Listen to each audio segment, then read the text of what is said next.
I'm so glad to have everybody here. Thanks for watching. I just saw the notice pop. I am joined by the amazing medium Betsy Palmer and Chris Yao of Barely Balanced Tarot. Am I allowed to say your last name, Chris? Of course. Okay. So, I hope this finds everyone well.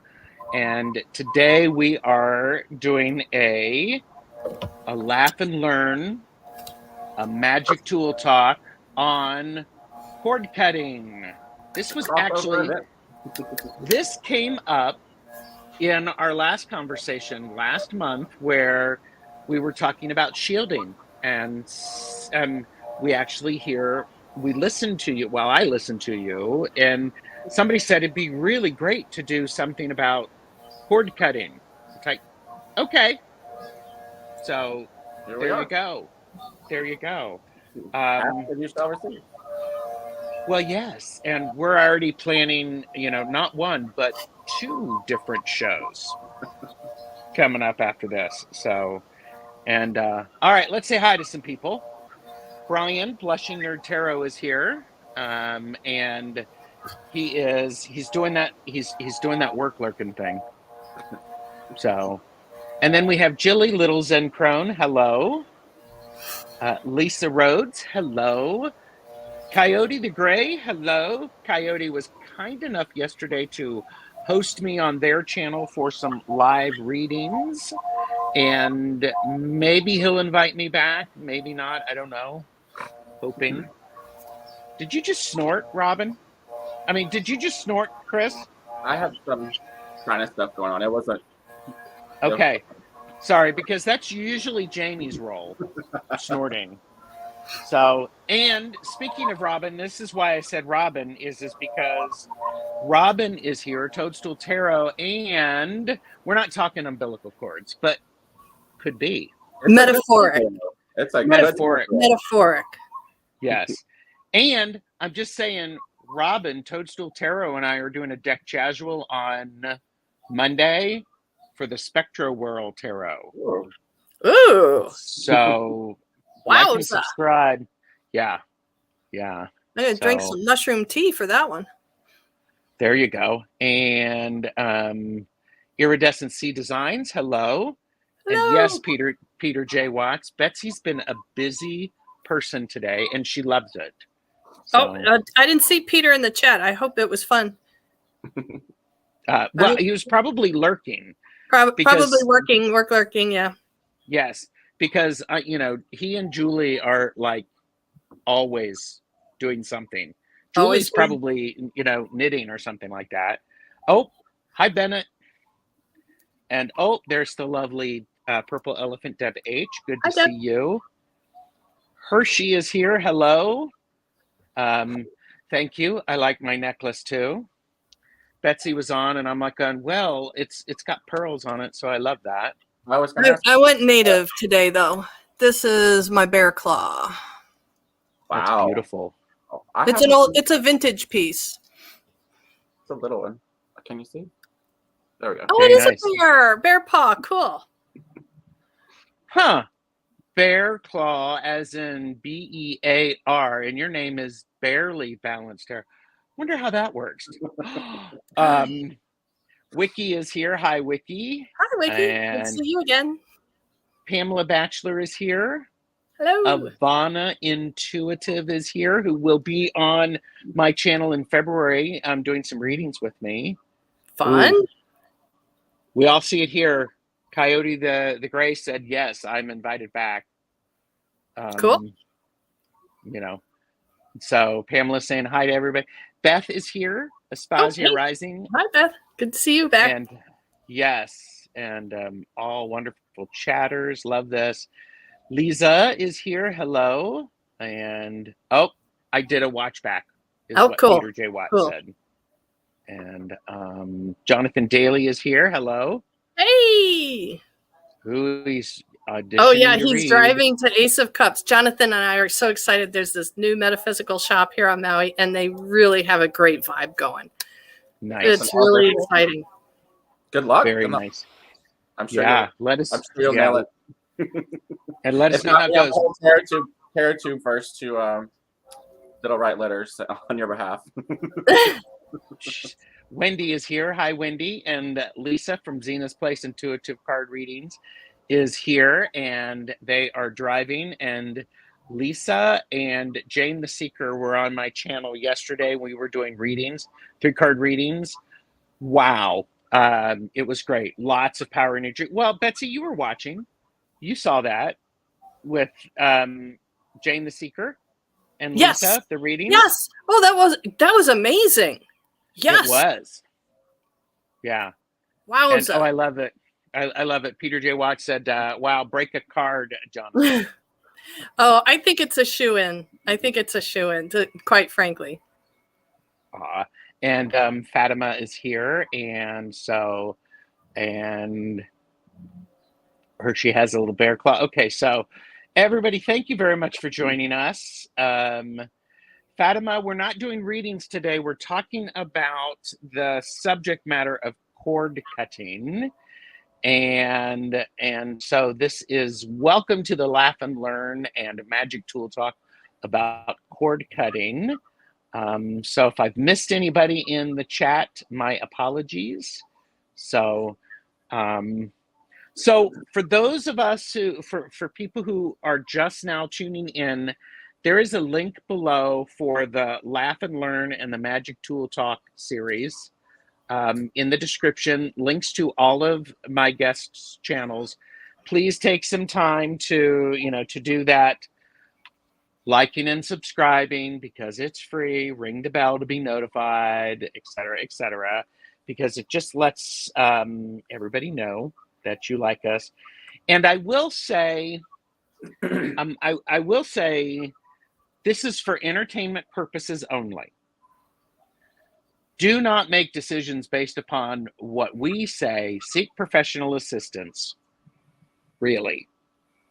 I'm going to stare at you, everybody, for a minute. However, it's also for inspirational and educational purposes because we're sharing things about our own experiences. And we hope that some of our experiences will help you with yours. And so, all right. I have talked a lot. I'm going to take a sip for a second. Take a sip. I'm going to send a picture to a friend of mine. No, wait. I took a picture of Gerald's cup. Somebody just texted me who's supposed to be watching this. Oh, hi, Geocosmic Valentine. And okay, so I love it. Okay, so I have created some banners to help us with. Oh, and we did, and whoa. Oh, wait a minute. Okay, so wait, while Gerald's figuring that out, hold on. I have to say something or this isn't going to go away. I've got this stabbing pain in my right ear. Chris, you said you've got this sinus thing going on to me in my world that is somebody's bothering you. So I don't know who's interfering on your space, but they're just, whoever it is that's trying to interfere in your space is now pissing me off because they're interfering in my space too. So whoever that person is, and you know who they are, can you send some black tourmaline energy their way? Because that's what I'm getting is black tourmaline. Thank you. Oh, that's a relief already. Get your tiny hand out and slap him upside the head. Look at Chris. I love those tiny Chris hands. is already doing it. I love it. And we're watching him, everybody. Yeah. So. Here, I'm sending a little fire. Here. There we go. Fan oh, yeah. Too, so, I didn't bring my fan with me. We need to do a whole Tool Talk on fans, maybe. we could. So some cords might require a chainsaw. Yes, actually, some of them do. And that's why we're here today. Yes, we are. And so okay, yes, for entertainment purposes only. Click the like. It's fun and it's free. And I did see that Purple Elephant is heading out for a minute because she's having buffering issues. So I understand that. I buffered for a minute there. And if my apologies if I buffer. Sometimes all that energy goes like that. Hi, PD Connects. Good to see you. Thanks for being here. And think pink too. Pink, heart chakra, right? Lighten that up a bit. So, Yay. yes. Yeah. And thank you all for being here. So, and yes, it does, PD. It has those on. When I hear chords, I'm thinking witches, ladders, but I suspect they're talking about something else. I'm trying to star comments as they come through because there is a bit of a structure that I have, and and Jeffrey Smith is here. Hello. There Good you to are. See you. That's who I texted. Jeffrey, I'm glad you're here. I mean, thanks for coming. I mean, you're a friend of Betsy's. Are you a friend of Betsy's or an enemy? No, he's like my metaphysical brother, my soul brother. Excellent. Well, Jeffrey, I'm glad you're here. Everybody say hi to Jeffrey. Hello, Jeffrey. So, all right. So we're going to go with the questions, and I'm going to start with Chris this time. And Chris, what is your definition of cord cutting? First, let me comment on what Total. Oh my God, I can't remember. Robin. Now. Yes, thank you. Sorry, Robin. My part of my brain is still like over across the Mason-Dixon line up north. So, chord. When you talk about chords and magic, so we can distinguish what we're doing here. Chords are a long. We should do a tool talk on chord using magic chords. We could, yes. Ladders. Chord magic is ancient. It may have been some of the first magic we did as women made spells in their hair. But this is a different sort of thing we're talking about here.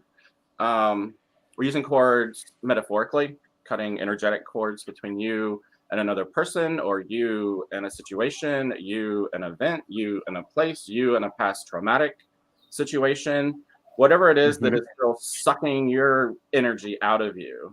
We're talking about those and severing them magically, but also lots of physical, mundane stuff you need to do as well to do that properly. So, yes, my definition of cord cutting is snipping those parasitic roots that are still wrapped around you and sucking your energy out.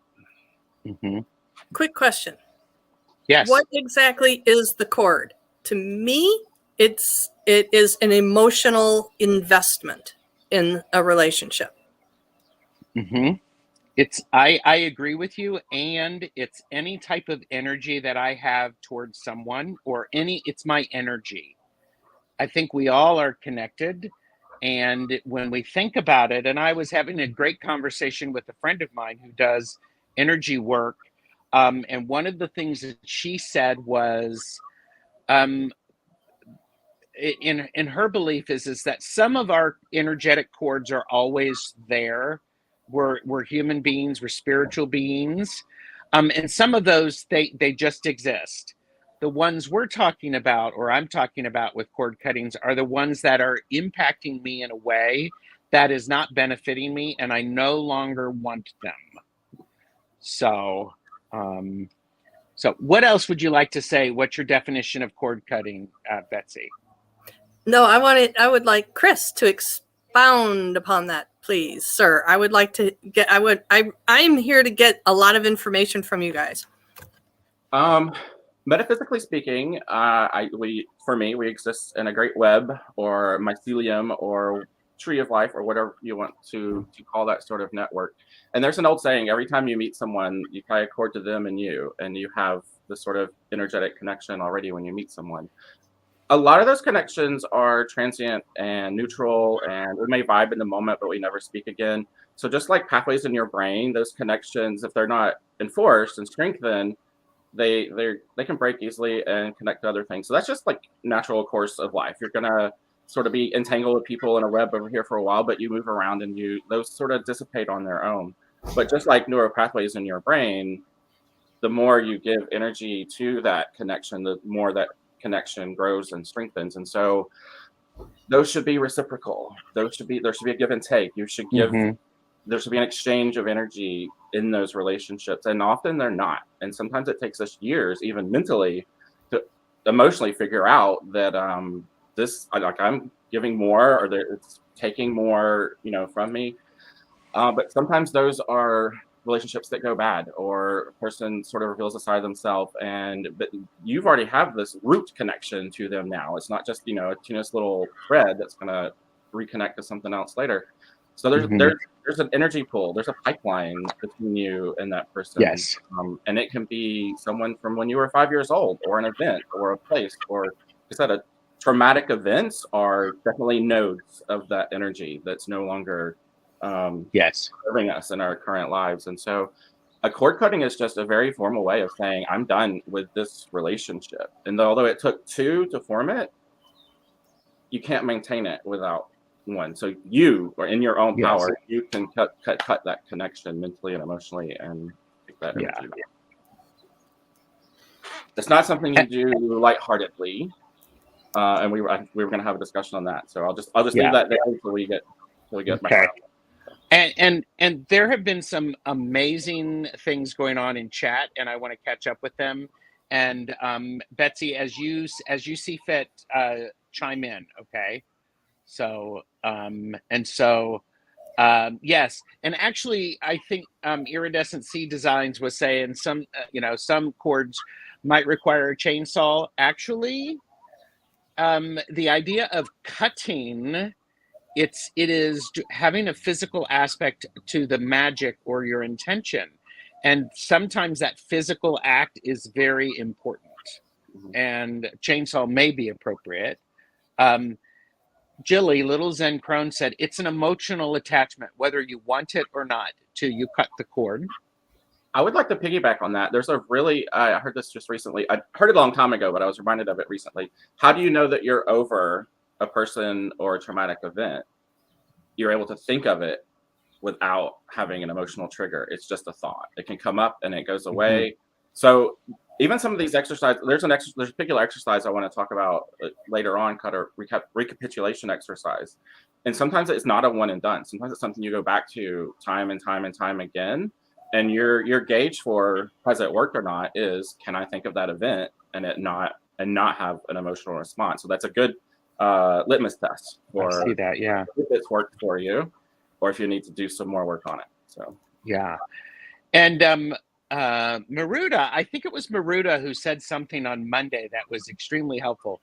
Obsessive thoughts about another person, speaking often about another person, often in judgment or deprecating way, lowered immune functions, getting sick often, unhealthy habits and behaviors, seeking comfort in excess, such as smoking, binge eating, drinking, drugs, even seemingly healthy habits such as over-exercising, collecting tarot cards. Does anybody else beside me feel seen? And I'm saying that about me. Called out? Yes, I've just called myself out. Well, and I think this is I also think it's that it's that importance of is what are we doing to keep those cords active when we don't want them to be active? When we say we don't want them. Yes. The cord could also represent expectations. Nicely said. Jeffrey Smith, very benevolent purpose lines going through you all three. Kind of like 3 psychic animated huggers, Terrastash, and all is a fuzzy, pillow-strewn close assemblage on a clean floor. Aww. Like that. I have all warm and fuzzies now. There you go. I see it as anyone who you share energy with. Glad you said that about the energy. And Robin asked, is there a way to prevent making cords in the wrong places? I'm going to give a hesitant yes. And the way to do that is to be aware of your shielding. See previous episode. and do some cleansing for yourself regularly of those things that you do not want or are not serving you. I think those are things that are very, very important. It goes back to that idea that Betsy and I talked about, psychic hygiene. Mm-hmm. How do you keep yourself clean? Yep. And one of the things you mentioned last time, Gerald, which applies here again, is awareness. Just being aware. I mean, we can all be charmed into relationships by people who turn out to be something else later. But observation and awareness, sometimes you can often, like, you don't have to put a shield up necessarily, but you don't have to step in their can of worms. Like, you can tell that's a big old mess over there, and I'm just gonna walk the other way. So awareness is your first defense. When I was getting my notes ready, the word that came up to me over and over again was disillusionment. And I thought, okay, so entering a place where you're recognizing there's an imbalance of some sort, there's not an equal exchange or reciprocation or respect, so a disillusionment. And so then I went, oh, wait, does that mean I went into it with an illusionment? So it's not necessarily that somebody has turned out to be other than, it's that we take us into it, and then when we discover what's the truth. Yes. Beth Espazio Rising said, I always feel I'm over something if I can find the humor in the situation. That seems to be a test for me. Yeah. That's a very good thing. Yeah. Love that. Love that. And everybody say hi to Ms. Tarot D. Hi, Ms. Tarot D. Glad to have you here. And all right. I think on the top level, we are all connected. So to me, cord cutting is a conscious mind-ending active communication along the cords. I get that. So I am going through and I'm collecting questions as I can. So just want to get caught up. So Hilda is here. Hi, Hilda. Ooh, oh, thank you. Please drive carefully, or please get home safely. Yeah, and listen to your uh-oh feeling. So Linda de Gonzalez is here, and I think I said hello to Warrior Girl. So, okay, well, okay. This, why would you cut cords? This can also go back to that, what's your definition? And so, Betsy, would you mind starting? Why might you cut cords? I would be happy to. Thank you. And yes, we did kind of start touching on this already. And my definition of why is if the relationship or situation, if you're finding out that it's no longer serving you, whether it's a lack of fulfillment emotionally, if your boundaries aren't being respected, if you're being asked to do more than your share over and over again, and also if safety is an issue, obviously, physical and emotional safety, if you feel you're being taken advantage of, or in any way you feel like there is an imbalance. I want to use the word power, and I don't want to use the word power, but if there is an imbalance, if it's not an equal reciprocity, and you've done, like we've talked about, the mundane tasks associated with that in trying to use your communication skills, trying to ask for what you need, trying to extend yourself a little bit less, to pull back a little bit to see if you're being met. If those things have not proved helpful, or the situation is just not coming together, that for me would be the why I would cut the cord. Yes.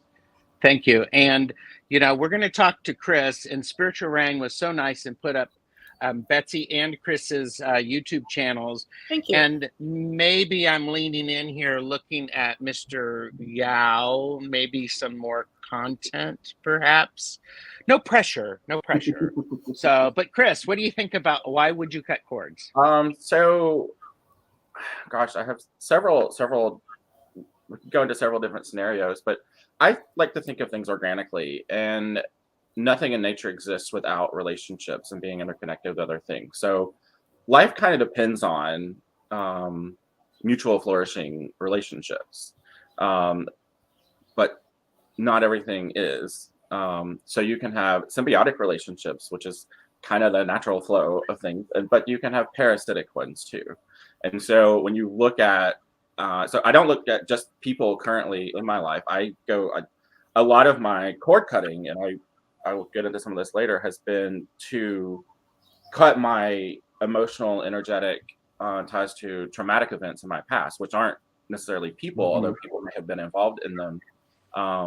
That's been a huge part of my healing. And so I dig deep.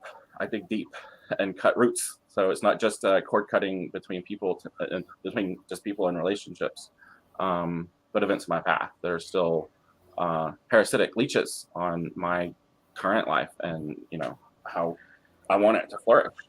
But some of those can be future cords as well. When you have goals and expectations for yourself that you're constantly driving towards, that may not align anymore with who you are as a person. That's drawing energy from now and putting it in the future into something you don't even really want to happen anymore. Or when relationships end, it's not just the person that you are cutting energetic ties with, but all the future that you've built up in your head together sometimes. So I will sever cords with that. And those to me are some of the most tenuous and often harder ones to see, because they're not tangible yet. They're future things that haven't happened. But if you find yourself daydreaming constantly, oh, but what if, that's a cord that can be cut to help you focus on now and focus your energy towards something that's more beneficial, more aligned to who you are. So yeah, I will. Those are. I don't. Did that answer the question? I don't know.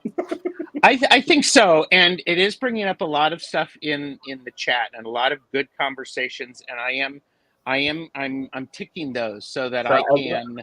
I guess I would say do that. I take it like an energetic assessment a few times a year, and just kind of evaluate what's parasitic in my life. I need to close those channels so that other energy can flourish, and what is symbiotic in my life, and direct more energy toward those things as well. So. And I think you hit on a couple of really important things. These are people, these are events, these are expectations, these are things that are no longer serving us. And it's things that are, I think about the idea of a computer, and a computer has so much random access memory, that is operating all of the time. And if we have a lot of programs or a lot of attachments going, then that lowers our ability to exist in the 3D and the spiritual world.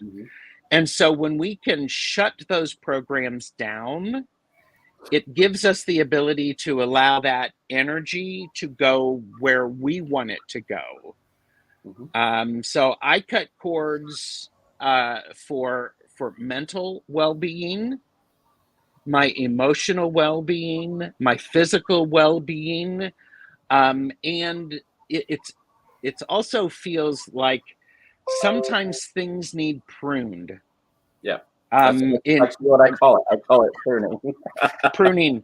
And when we pay attention to what Mother Nature does, because she's done it so well for so long, we've just gone in and, hashtag this is me, saying we've gone in and screwed up Mother Nature, and she's trying to get it back to balance. When we fall out of that balance to the natural things, like right now, it's winter time, where we're used to resting a little bit, and our roots are everything's slowing down, but energetically, I want to cut cords, because if I'm still going at 1,000,000 miles a second, that's not healthy. There has to be this importance. So wait, isn't this what you were talking about, having cords going in all different directions? Isn't that what shamans talk about with fragmented souls to a certain extent? I would think so, yeah. I would think so. I am not a shaman. I would love to speak to a shaman and have a shaman come on and do a laugh and learn, because there are so many different, when we think about this idea of cutting cords, releasing ties, whatever you want to call it, there's probably some form of this in many of our cultures around the world. They call them different things. So, and so that's an important thing. Okay. I'm going to, right now I have 22 comments highlighted. And so I'm going to, I'm This sort is sort of this go is through. fabulous. I thought we were going to be coming on and talking, and I thought I was just going to be listening to you guys and not saying anything. And then I see all the comments in the chat, and I'm like, oh, everybody showed up with all the same stuff I brought with me. Oh my God, I recognize that baggage. I And recognize that, that yeah, bag. yeah, Wait, yeah. wait. And that's one of the reasons I have the best viewers. Just saying. So everybody is so good. So is there a way to prevent making chords in the wrong places? I think it goes back to that idea of daily upkeep, psychic hygiene. um, any of you have thoughts on that? Just that's what I said before. Just awareness and not entangling in things that aren't going to be healthy for you. Mm-hmm. But I mean, some things are out of our control, unavoidable. A building blows up, you know that you obviously didn't know that was going to happen, or some kind of traumatic event, or there are things, unexpected things that will always happen. But as far as yeah, I'll just leave it at that. Sometimes you can avoid them if you're being aware and actively trying not to get involved in quicksand and bear And, traps and things like that. well, yeah, for those of us who grew up in the 70s where we thought quicksand was a bigger deal than what it was I know, in right? reality, for all of the I was not going to survive or drown in one day. yes, because there was going to be quicksand. And what happens if you I want to say just one thing about that is when the word wrong places, I don't know that it actually exists. If you find yourself somewhere once and you don't like it, and your awareness is, I don't like this, and I'm not going back to it, that's one thing. But if you find yourself in that place repeatedly, in, say, it's a relationship or perhaps your workspace, because I hear so much from the guides about your soul's plan and intentions for lessons. If this is something that it's like on repeat cycle for you, my guess is that's what you're supposed to be examining and experiencing. Okay, yeah. And then Robin actually says, what if you cut a cord from someone who doesn't want to let go, can they last for you? And it's like, well, sometimes you need to do the process multiple times to keep it cut and to make sure you really are done with it. And then I would add a little something to help them move on to find somebody else and just to find that their needs elsewhere, because it's not going to be you. And that's where I think you really need to have strong boundaries with that. Anything you two want to add to that? I would say it takes two to make a relationship. So if one doesn't want to participate, then that's something that should resound on all the world, including the mundane world. But you got to do like the physical stuff. If they're able to still lasso you in with finances or living spaces or things like that, you may do the cord cutting to help move that stuff along, but you might still be having to deal with that. Ideally, you'd want to be able to have all of that stuff cleared away before you do the cord cutting or in addition to the cord cutting, but life happens the way life happens. So yeah, the person can continue to try to lasso you in with things like that. But if it's just energy and shit, like, you are in control. It's your domain. Like well, and Wiki has said, cut the cord and put up the shield. Mm-hmm. And then there's like, and Jeffrey Smith said, I think if someone's here on chat viewing, I think they've probably they've got a probably got a good function. Yeah, awareness. Yeah, So but yeah, that's good. but that's like if you cut the cord and and put up the shield, that's great. But then let's not look in the mirror. Let's not check in the mirror to see where it went. Yep. Right? Oh, You've got to be able to just not look in the mirror. It's like Saul's wife. Don't look back. Don't look back. yeah. And you know, and Maruda brought up the idea of stalkers. If this is what's happening, then go get professional help. See, you know, go to the police. And you know, do seek professional assistance. So yeah, none of what we're discussing today is instead of anything else. It's all on the table. Do it all. Do whatever you need to do in the physical plane. This is helping you out in the energetic and spiritual. And those are people who, you know, that's the definition of a stalker, isn't it? They don't take no for an answer, and follow your gut sooner and consistently. Set the boundary and boom, and make sure that you document that. Spiritual Rain said, how do we cut the cords from past life trauma? That's something I've been wondering about. That may be a whole different topic. Well, I have a technique that will do that, actually, that will help do that. That's not difficult at all. Okay, I will keep that up there. I think cutting the cords on it is just part of the process, like we've all been talking about. Do the mundane things around it first. Do the examination.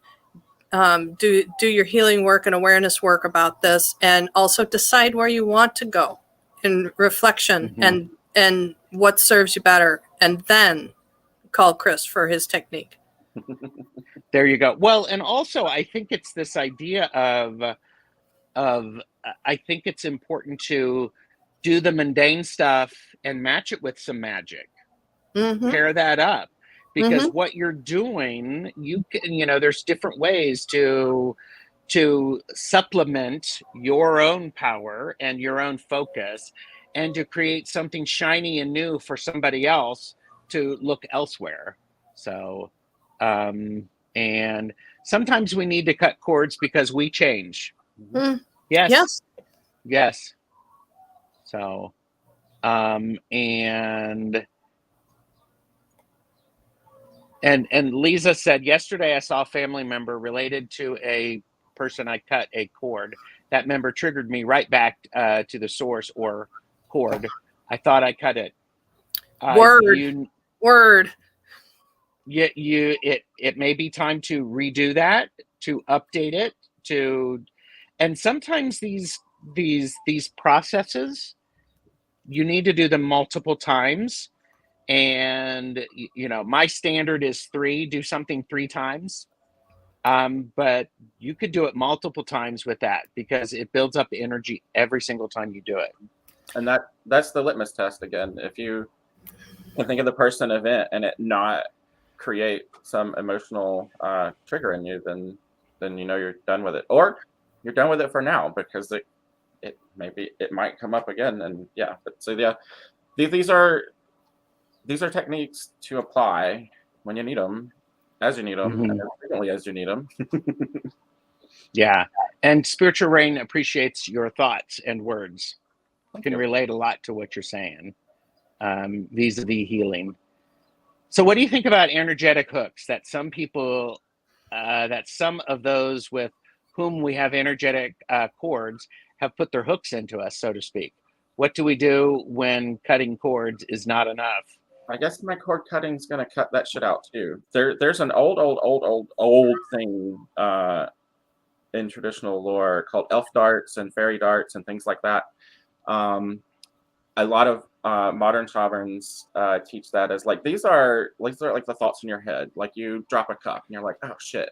Like these are the little bitty curses that we sort of place on ourselves all day long as we're doing things. And there's actually an exercise I do. It does not matter, need not be. And you just saw me do it. Like I literally wiped my arms clean.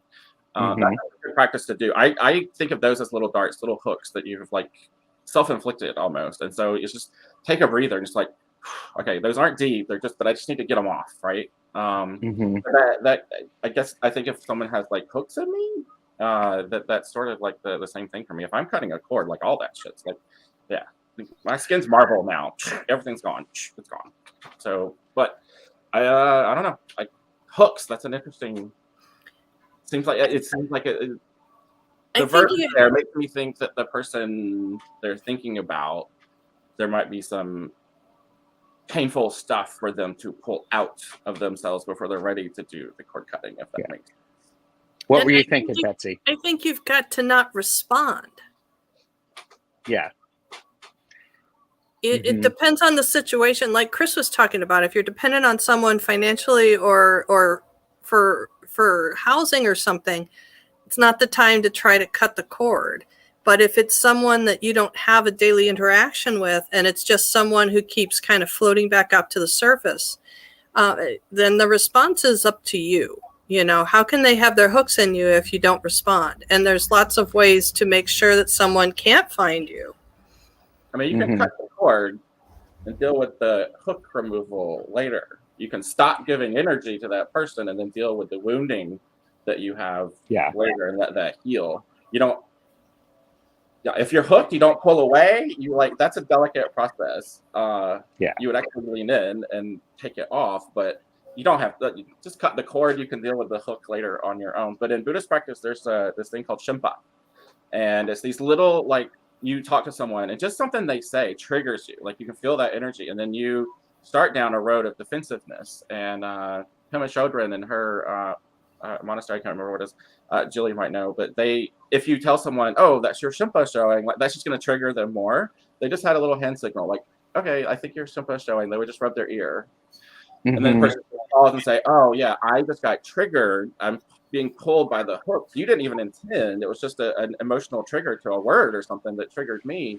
But the opposite of shimpa, I can't remember the word, is to turn that upside down so that you just fall off the hook. Like, so you can be drug around by the hooks, or you can flip that situation mentally or Yeah. energetically, however you're doing it, Yeah. and just like remove yourself. Don't get triggered. Like, yeah. So some of these And are like and primal emotional responses we're not even consciously aware of when we get triggered, but you can yeah. be mindful of the trigger and then unhook yourself.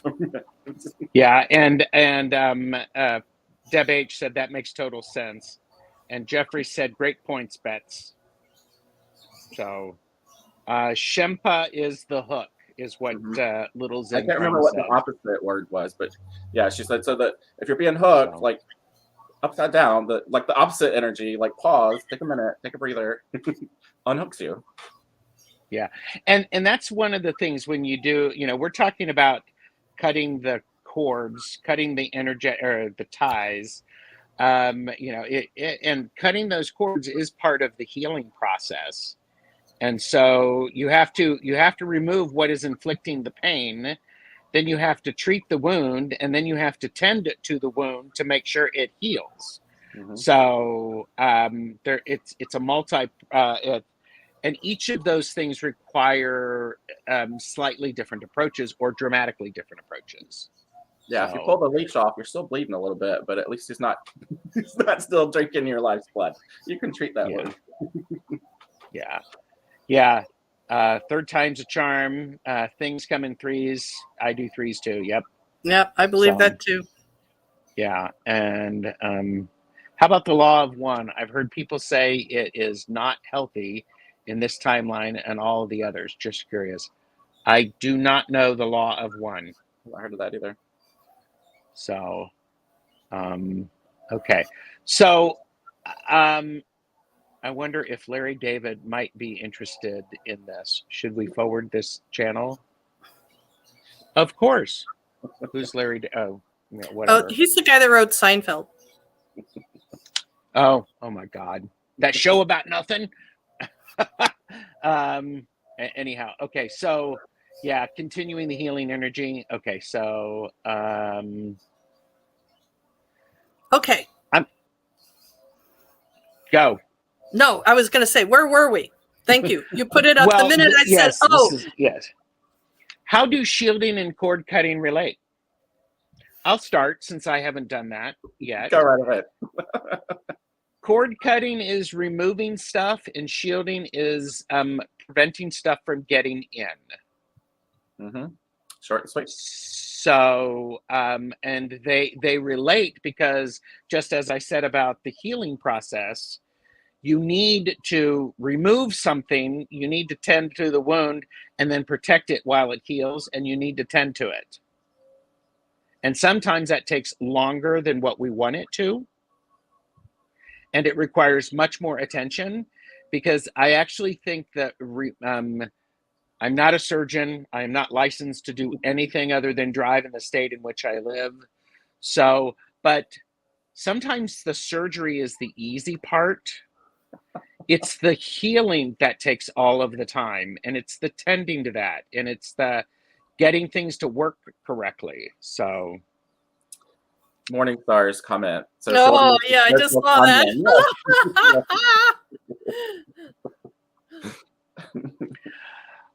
yes, and prophylactic.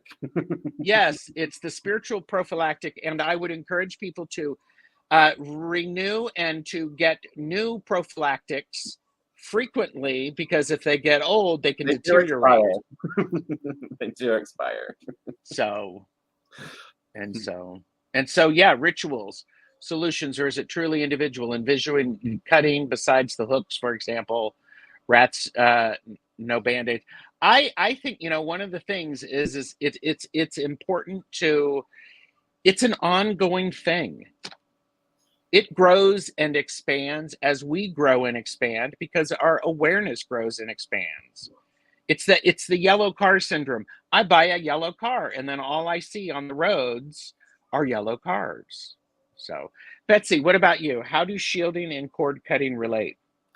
How they differentiate: shielding is a continuous protection for yourself out of self-respect, self-love, and self-care, well-being. Cord cutting is ending, severing something that doesn't serve you. I don't necessarily believe cord cutting has to be something that you're always doing all the time. When it's appropriate and you need it, there's that. But I do believe shielding is something that is a daily kind of practice.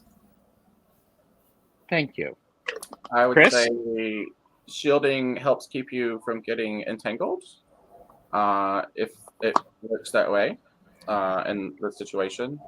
But that before I do a cord cutting, I've already done major shielding with that, especially with the person. First step for me. And then like keeping it up if you need to keep it from, keep your boundaries clear. One thing I do with my spiritual allies, I'm building bonds with them, of course not severing them. I always say, may we always meet in merriment with the way clear between us. And that's an energetic highway to me. So there was a question just a minute ago. What do you replace it with? Spiritual rain, I think. Yep. Said. What do you replace when you cut a cord? I don't replace it with anything. It's just like pruning. If there are beneficial symbiotic relationships, they're already suffering because I've had these been giving energy away, or energy's been sucked away by the parasitic ones. So just cutting the parasitic ones away, that's enough, because that energy is going to strengthen the bonds that I already have. And I want to give back to those things. So I don't necessarily replace it with anything.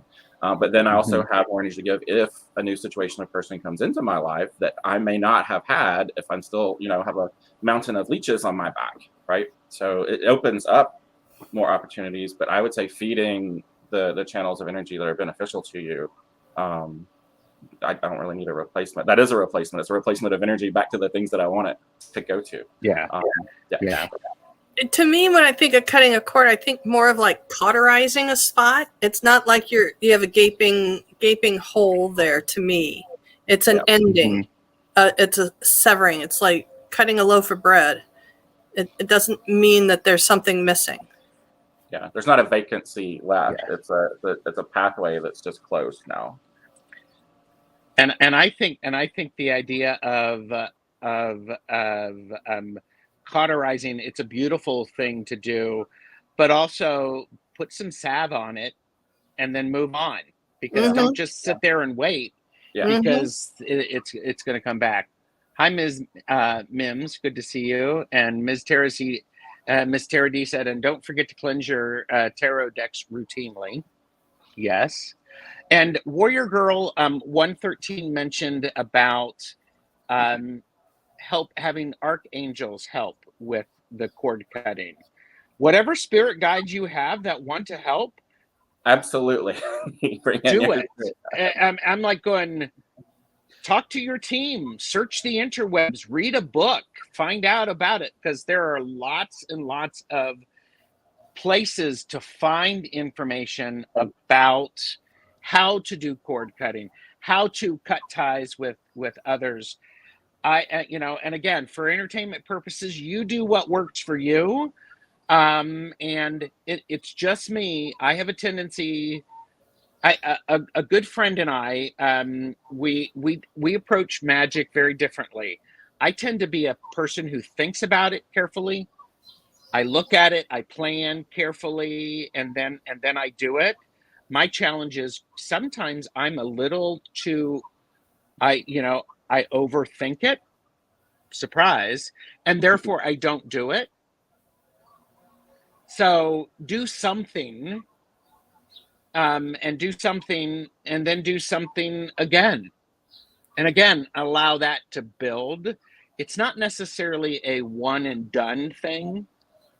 It can be a bit of a process. And every situation is going to, you tailor your work to the situation at hand too. So, and I will always say, forever and ever, if you don't have contact with any kind of other spiritual being or entity, always call on your ancestors. They always have your back.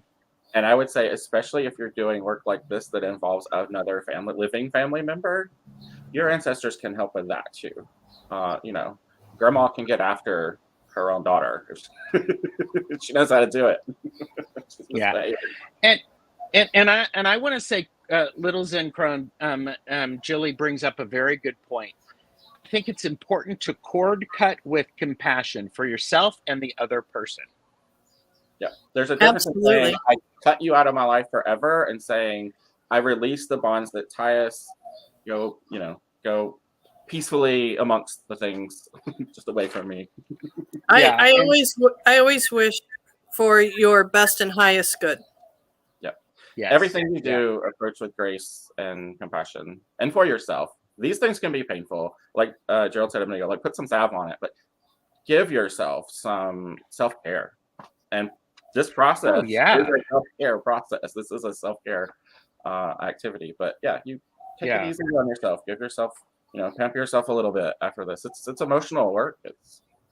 It really is. It really is. Okay. So, I mean, there's amazing stuff going on in chat. And so I appreciate it. And Jilly also added, compassion isn't always smushy, nice. It's doing what needs to be done. And I get that. So if your toe has gangrene in it, it's a violent act to cut your toe off, but it's comes from a compassionate place to save the body, right? So Yep. Well said. Yeah. Very nice. Okay, so we're at 53 minutes, and I mean, before I open it up for the methods of cord cutting, because Chris has been kind enough to provide us some pictures, I'm going to encourage all of us to hydrate for a moment, and then because everybody needs to hydrate, right? So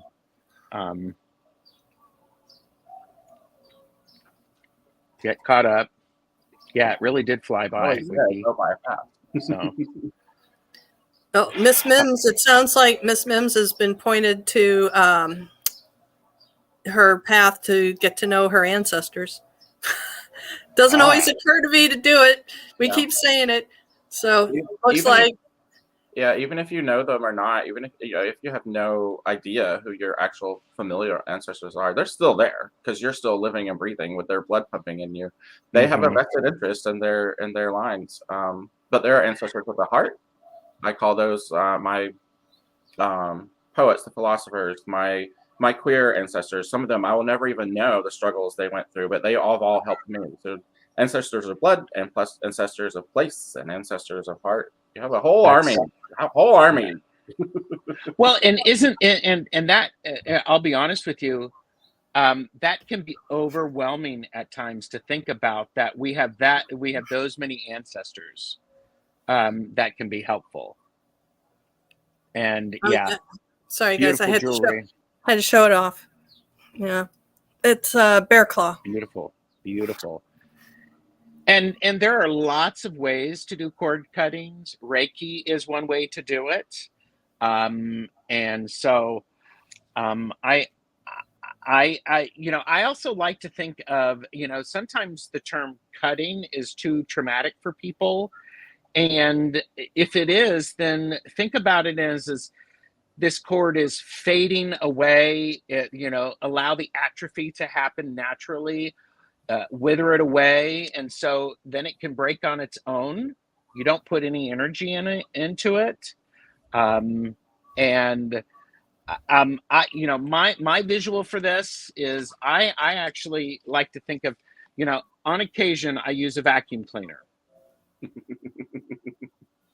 Do you remember vacuum cleaners that had a retractable power cord?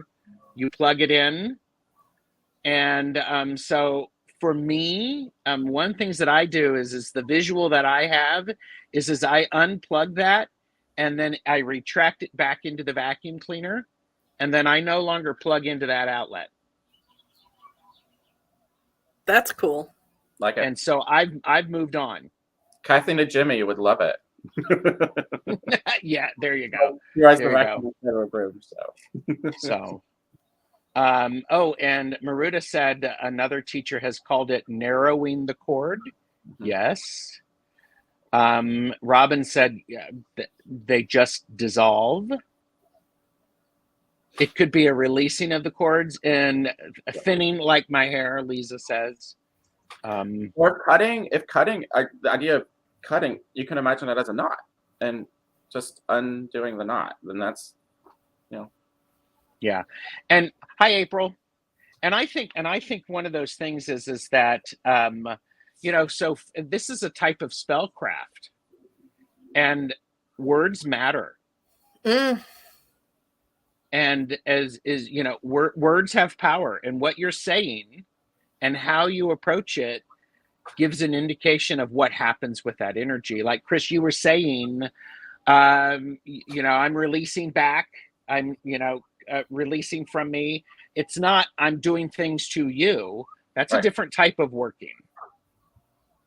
And so I think that idea of, and periodically I do it usually on like the equinoxes. I do a return to sender sort of spell. Okay, return to sender. This isn't for me. It's not giving me the energy or anything like that. So there you go. It's back to you and return to me. And so that can work. Mm-hmm. So, wasn't that a song lyric? Words can cut like a knife. Yeah. Sticks and stones may break my bones, but names will never hurt me. Not, yeah. Words are very, very powerful.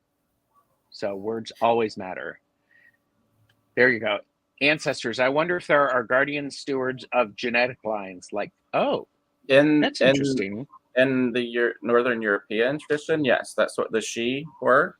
That's what the elves were in Norse cultures. Alfar is where we get elf from. It means old father. You would go sit on the She mounds or the fairy mounds or the burial mounds. They were the ancestral spirits, and ask a question, and your guardian spirit of your ancestral line as a male would come to you as the Alfar and give you advice on how to direct your family. But the Disir on the other side, where your female guardian spirits related to Vanadis, she is Freya, the queen of the Disir, but also the Valkyries, and that's your female line.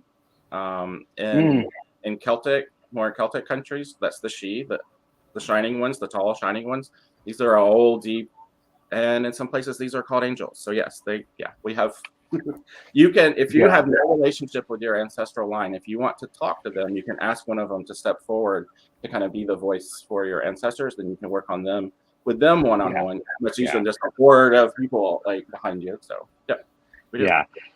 And I think, and I was talking to a young friend of mine who's very energetically aware.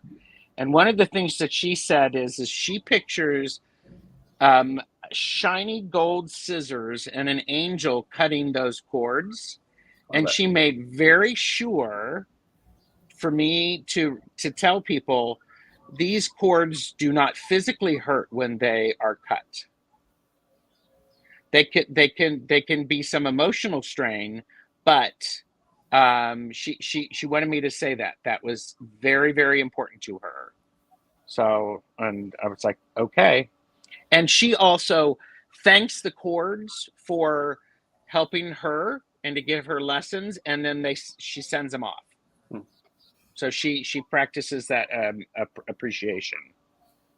So, all right. So, all right, here you go. Here we go. Okay, there we go. We've got that. What methods of cord cutting have you used, and what were the results? Chris. I'd like to. What do you want? What do you have pictures for? If we get time for those, that's cool. But that's like a very specific thing. I would like to share the recapitulation exercise that I think could be beneficial for everybody. The other one is a binding and a cord cutting of someone a person I needed out of my life. But this recapitulation exercise is very simple, and it's one that you can apply to not just people, but in my practice, we can time travel. So you imagine a traumatic event or an event that you were in, and you sort of recreate it and you go there. But it's a recapitulation exercise. So it's not necessarily cord cutting, but you are taking that cord and allowing that event, that traumatic event, whatever it was, that person, place, or thing, to take its energy back to itself, and for you to take your energy back from it.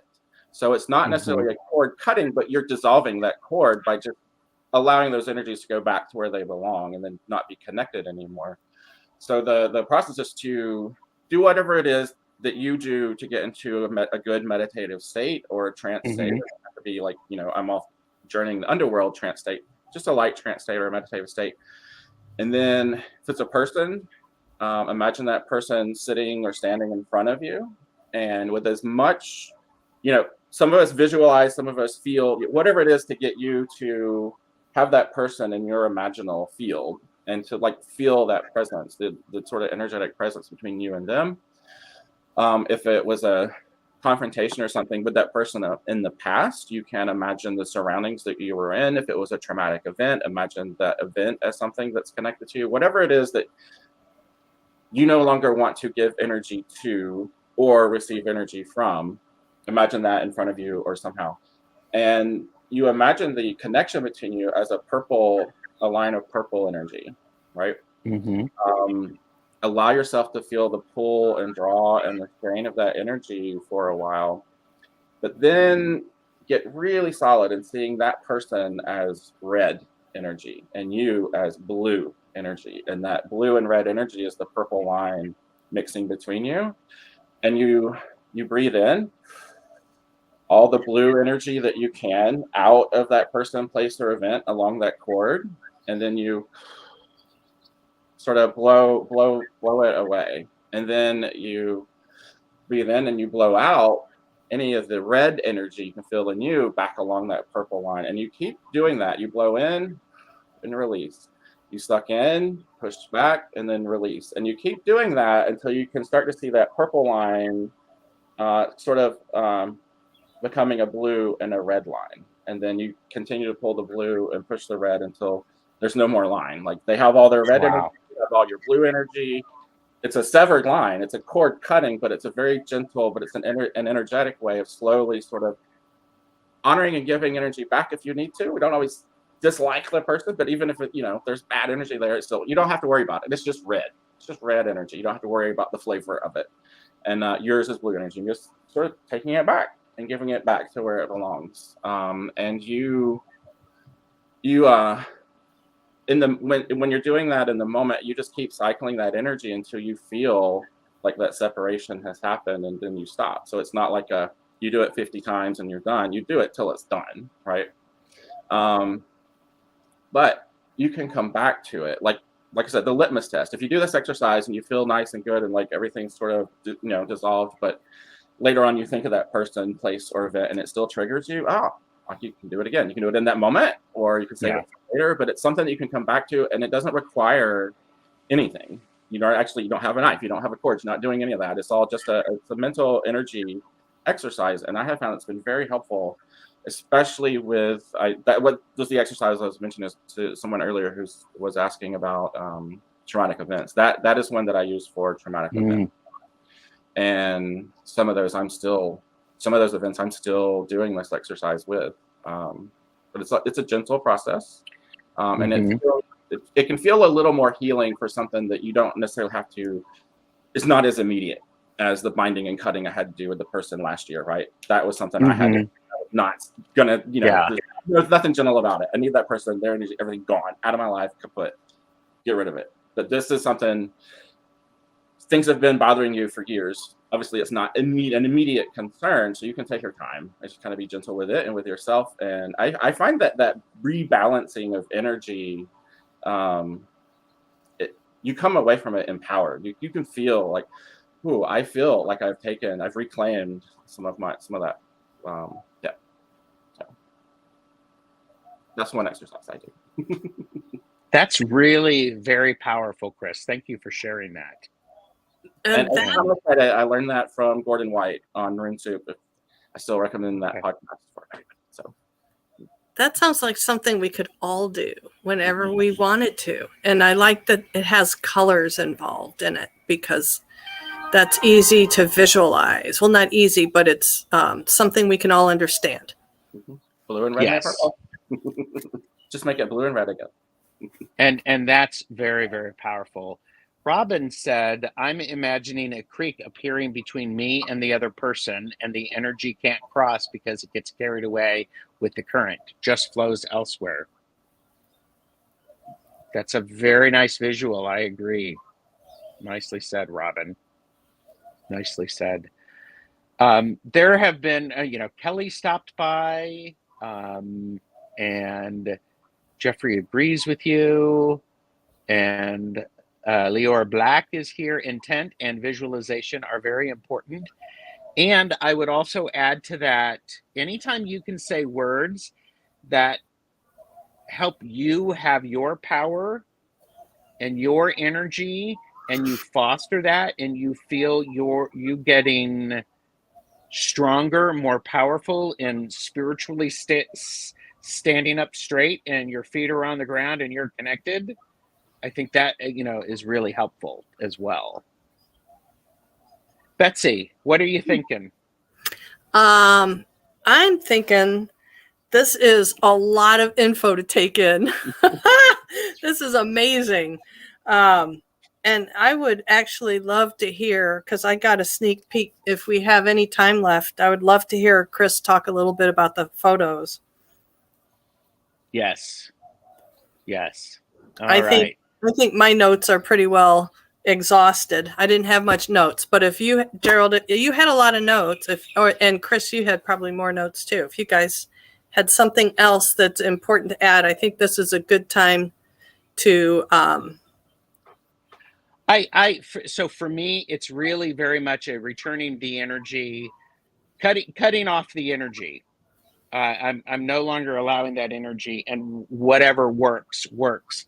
I mean, and there are some really great things out there great videos I've seen on Instagram, where if you need the actual, you can tie a cord between two candles and then light the candles. And as the candle burns down, by the way, safely, you have to watch it.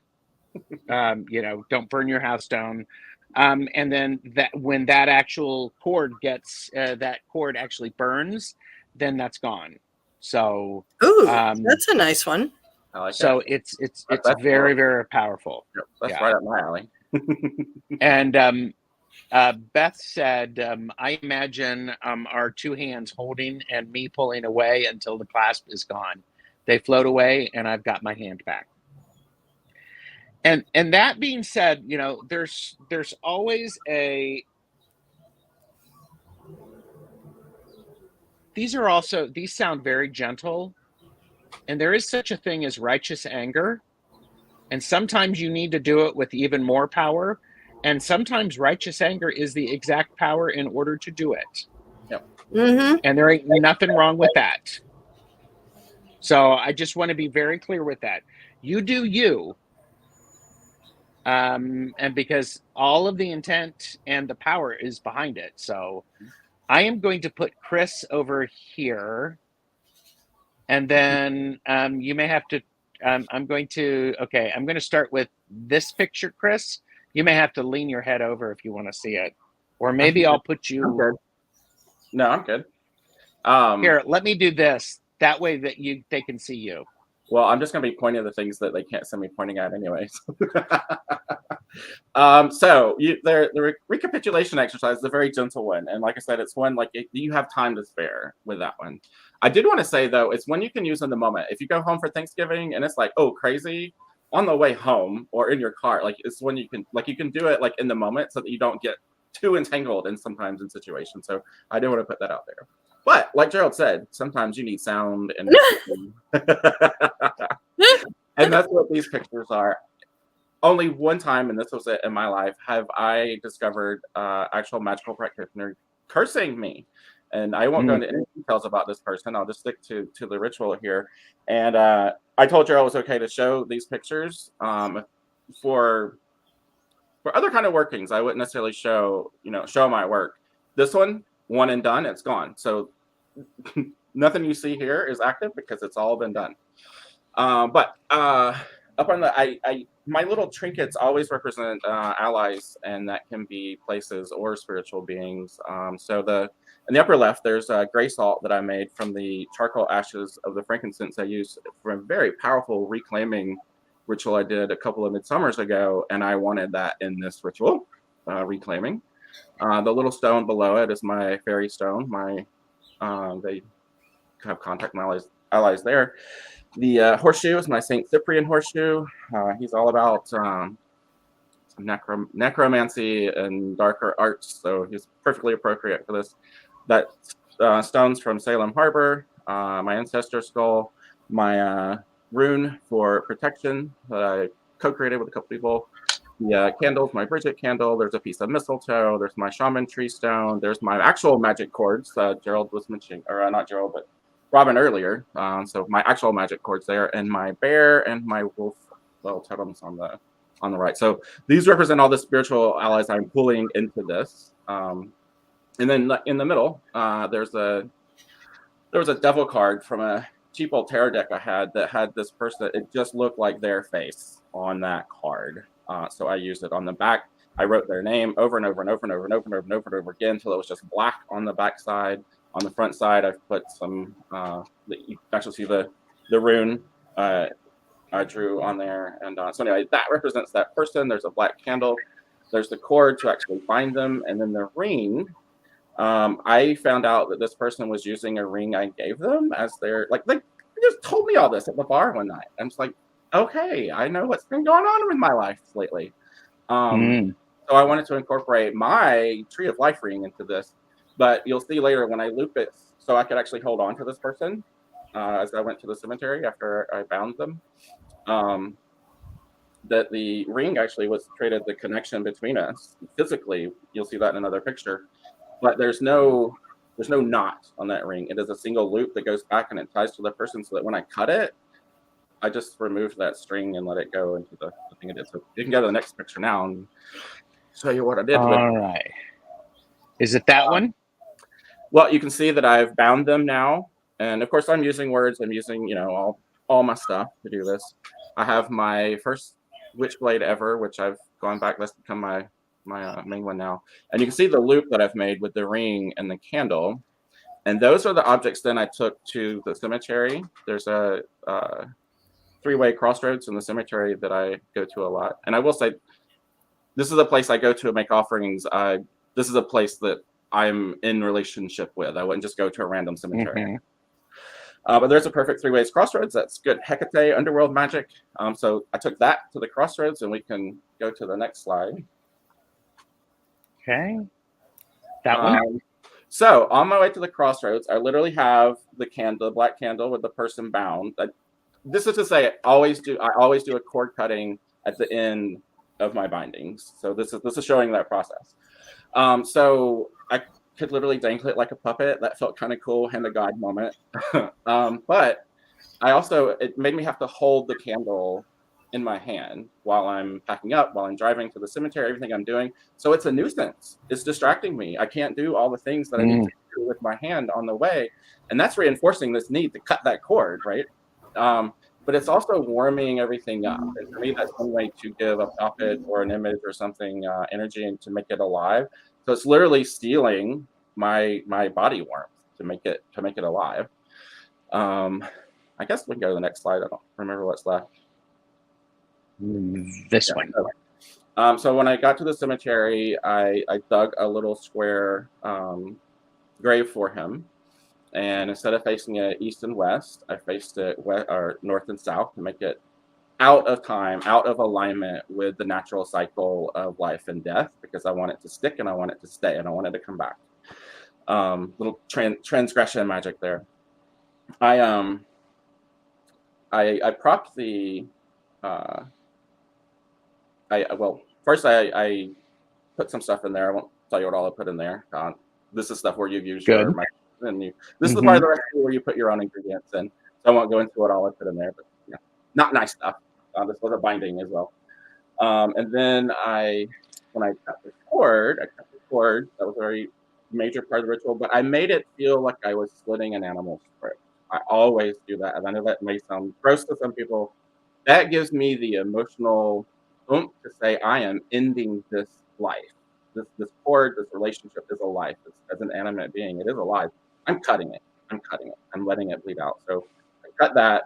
I was able to take the string out, no knot, leave that in the grave. I propped the candle up so that it would stand up in the grave. And I did not light it for my Bridget candle because that's my hearth flame. I just lit it and let the warmth of my body and that flame represent the living relationship with that person. And I buried it alive. Like I literally just buried it alive. Patted the earth down. As the candle went out, as I'm literally burying this thing alive. I may have pissed on it before I left. But I got in my car. I headed towards the western gates of the cemetery.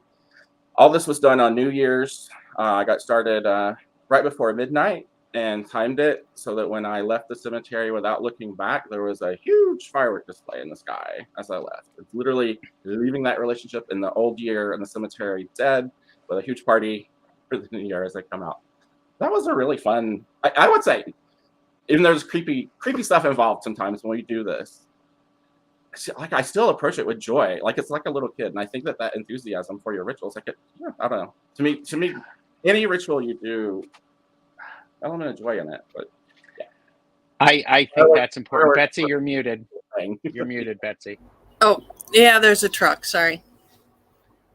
Anytime I get to go spend time in a cemetery, I'm there. Yahoo! Yippity-yoo! Yeah. And Jeffrey Smith said, in the course of an existence with learning curves involved sooner or later, because we all can't relate to each other all the time, cord cutting must occur. And Hershey said, over here taking so many notes. I love this setup. And kind of a monk's cave ambiance there, Chris. So, and this is really powerful folk magic. Yes. And that's the other thing. There are really helpful resources out there. And I think it's important that, and Spiritual Rain said, that's intense, Chris, very powerful. Thank you for sharing. And I like, Chris, how the period at the end of the working was the cord cutting. Yeah. It's a period or it's an exclamation point. Yeah, exclamation points. You know, yeah, so exactly. Definitely. So, and I think that's amazing. Betsy, what's up? Oh, No, you've the got chat. the truck. No, I don't know how loud is it. I You're can't hear fine. it. I can't hear Okay. it. The chat is just amazing, and I'm kind of thinking back to the story of the mall witch when I lived in Texas, and a friend decided to have a bruja make an attraction spell for me with Saint Anthony, and yeah, it attracted all kinds of interesting types. And when some other friends found out what had been done, I didn't realize it was a cord cutting ceremony with Saint Anthony, but it pretty much went like you're describing, Chris. They told me to take it after I had done some ritual, to take this picture image of St. Anthony to someplace I would never return to again, leave it there, and then drive back another way so it couldn't follow me and never look in the mirror. No, Yes. Done, never done, and back. done. Yep. Never leave And back. then the completion task upon that was very soon thereafter, I left Texas and moved to Hawaii. There you go. There you go. That completed the process, let me tell you. Yeah. There are a couple of last minute comments that I want to bring up.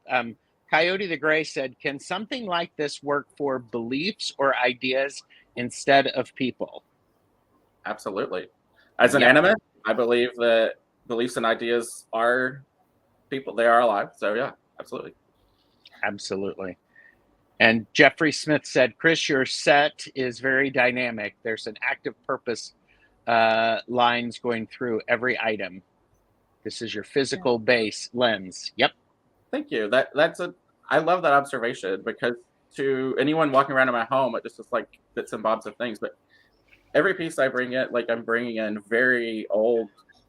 Every item on there has been a relationship I've cultivated with the representation of that being. Yes. And you've put your energy and your intent into it. And when you put them all together, you set them up with intent. Mm-hmm. And I keep saying the word intent because any type of thing that you're doing with cord cutting or releasing ties or releasing energy, intent is one of the most powerful things with it. And words are very important. And I also think the amount of time that you spend prepping to do it helps to build that energy. And I think if you need help or you need an opinion, ask somebody that you trust. Mm-hmm. Absolutely. Yes, get some help. Know when to ask for help. Yeah, know when to ask for help. Yes. And there are, I was actually in my research for this, I was looking for books on cord cutting. And there's not really books on just cord cutting because it's very much a part of working. There's different books out there about protection and reversal magic, things like that.